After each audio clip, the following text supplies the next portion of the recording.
Hello, this is Photography Gamer, welcome back to the channel. Today I'm reviewing Call of Duty Warzone for the PS4. The game is also available for the Xbox One and Microsoft Windows. Call of Duty Warzone is a free-to-play battle royale game developed by Infinity Ward and Raven Software. Each match features up to 150 players who are airdropped into a large and expansive map. The map is constantly shrinking due to a poisonous gas cloud surrounding the map, and the aim of the game is to kill the other players and be the last player standing.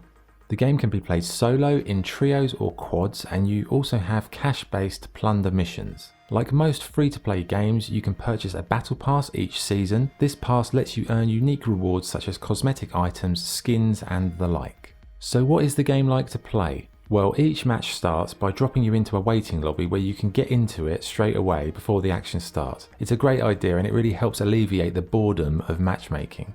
Once the roster is finalised, all players are airdropped into the map. For the purpose of this review, it's Verdansk, which was the Season 3 map. You start out with a basic pistol, but your first task is to find guns, ammo and other supplies before the other players. The variety of guns is truly staggering, and you've also got special weapons dotted around as well.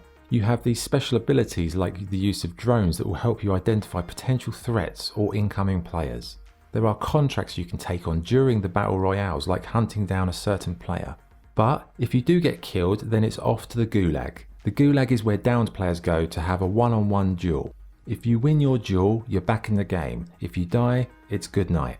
Other game modes offer a cash-based system where if you die, you can buy yourself back in if you've got enough. If not, it's game over. Personally, I think both of those features really help make this game more accessible to the masses. Yes, the purists out there might scoff at it a bit and think it's a bit soft, but for new players or people who aren't very good at these games, like me, hello, it adds more enjoyment to the experience and gives you a second chance, which is probably why so many people are playing this right now and the audience is growing and growing.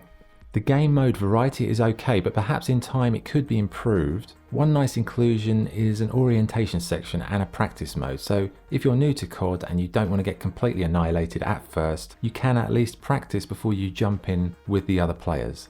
One omission though is the lack of pure duos. Now they may add this in the next season. This review was recorded on May 30th, so at this time there aren't any pure duo modes.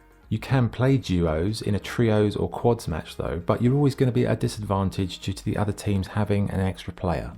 Okay, so that's the gameplay, but what about the map? Well, Season 3 is set in Verdansk and it's one of the most impressive multiplayer maps I've ever seen. The scale of it is ridiculous, it's huge and the level of detail they've put in is incredible.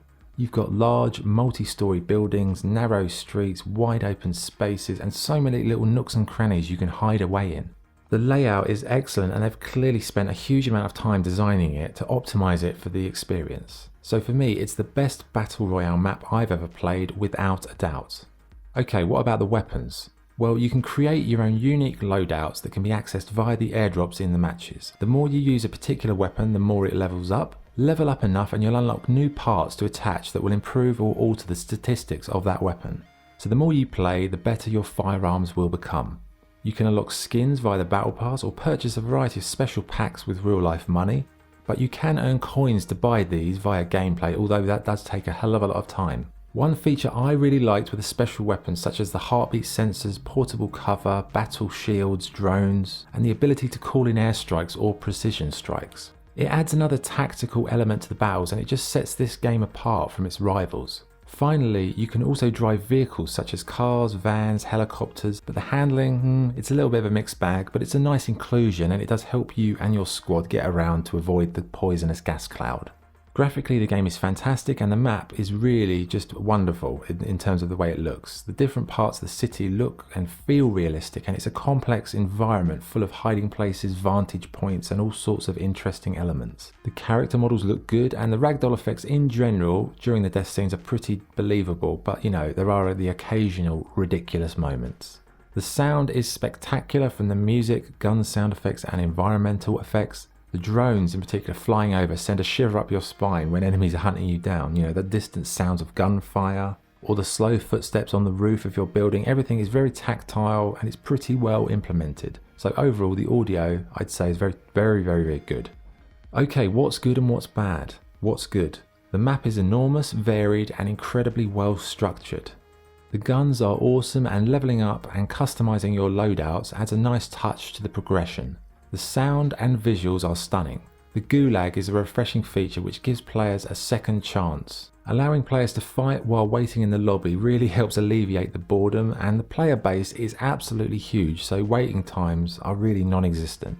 What's bad? At present, the game doesn't have a dedicated duos mode, but you can play as a duo in a trio or quad. The unlockable skins for operators, at the moment they're a little bit disappointing and they're all kind of samey. It would be nice if they added maybe a customizable option later on where you can make your own character. So what's the verdict? Call of Duty Warzone is a fantastic battle royale experience. With 150 players per match and a huge and interesting map, each battle is different enough from the last, and it will keep you coming back for more. The inclusion of a practice mode makes the game accessible for new players, and overall the weapon progression system gives you a reason to keep playing to level up your gear. The game modes are good, but perhaps they could add to it by including duos or some type of mass scale 75 versus 75 match. But I don't really have anything substantially negative to say about Warzone. For me, it's the best battle royale game out there. Yes, it's hard, but it's in time you'll get to grips with it.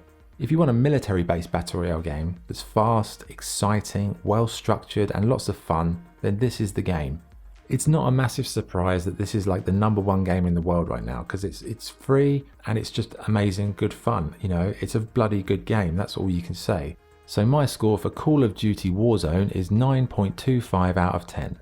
Okay, that was the review. Thank you for watching. If you enjoyed the video, please like and subscribe. This is Photography Gamer signing off. Thank you.